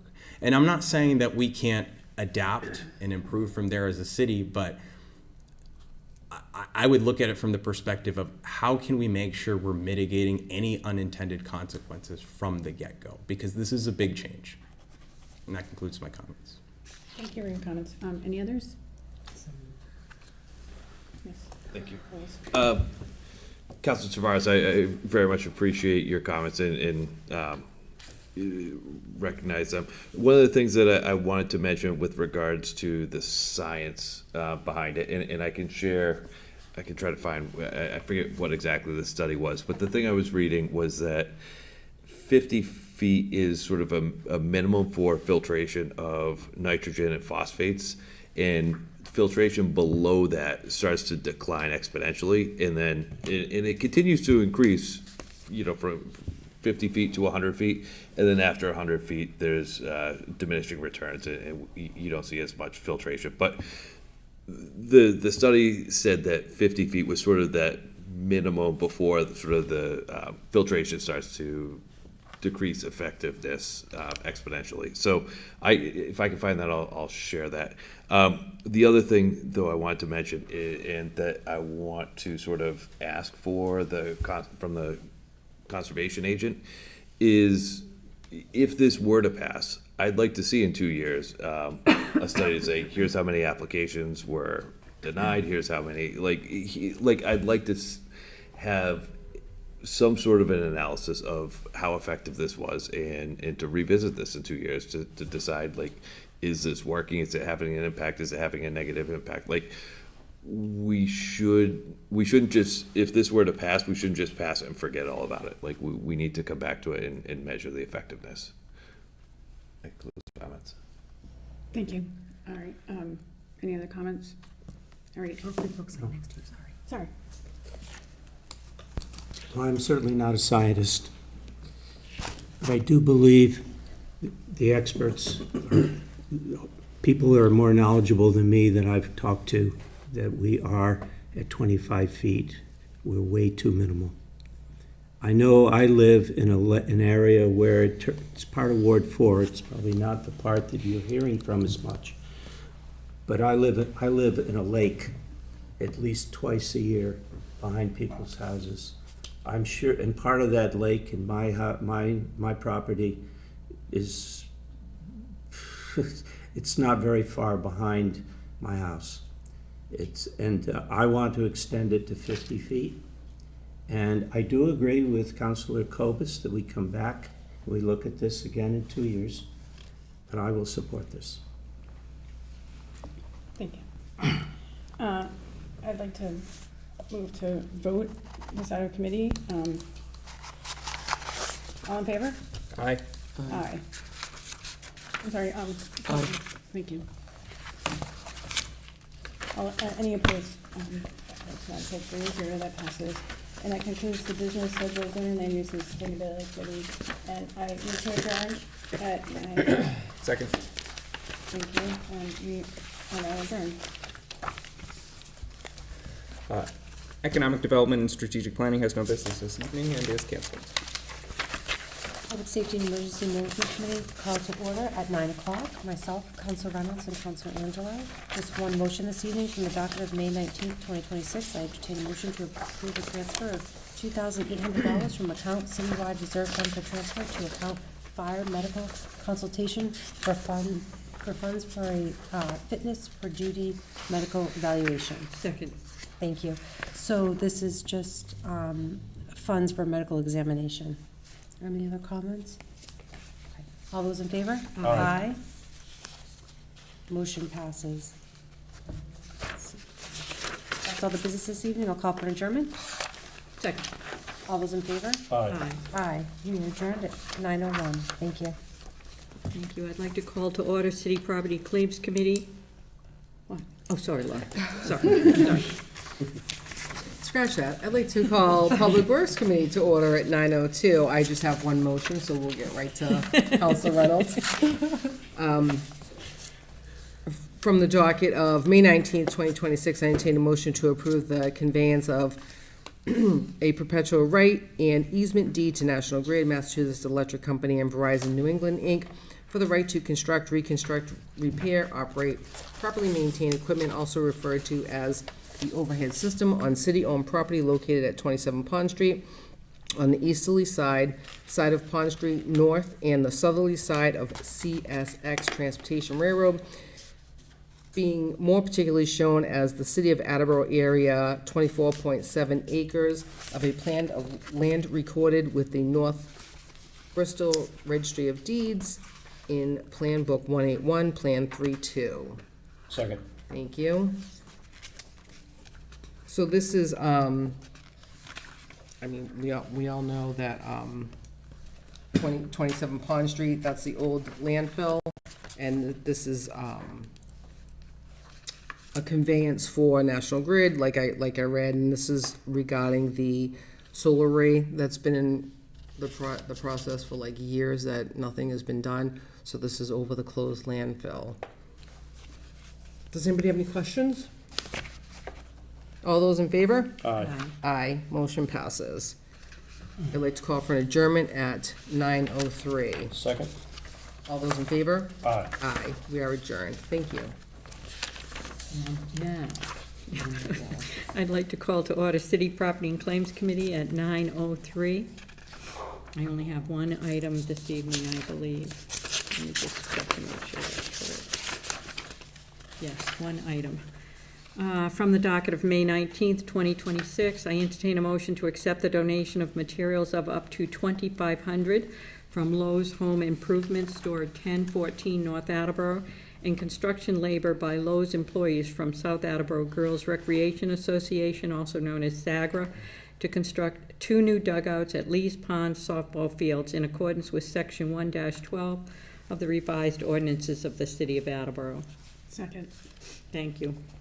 I think it's pretty self-explanatory. They did this last term as well, and did a really nice job, and the girls are great. I think everybody should just say yes to this. And that's, any other comments or concerns? Actually, yeah. I think it's really important for them to have those dugouts too, because they can get either really cold or really hot under that sun for people playing softball. So I think it's really important for those dugouts. Yes. Thank you. Well, I played ball, and I remember a lot of July games where if I hadn't had that dugout, there was one July game in Connecticut that I just didn't even want to leave the dugout. But this is such a terrific part of Attleboro where we offer down in South Attleboro for all the girls to play softball, and let's give them all we can. Any other concerns, questions? Hearing none, all those in favor? Aye. Thank you. That motion passes. That's all the business we have this evening. I'd like to call for an adjournment. Second. Thank you. And we will be adjourned at 9:05. All those in favor? Aye. Thank you. We are adjourned. The License Committee is canceled tonight. Finance Committee is canceled tonight.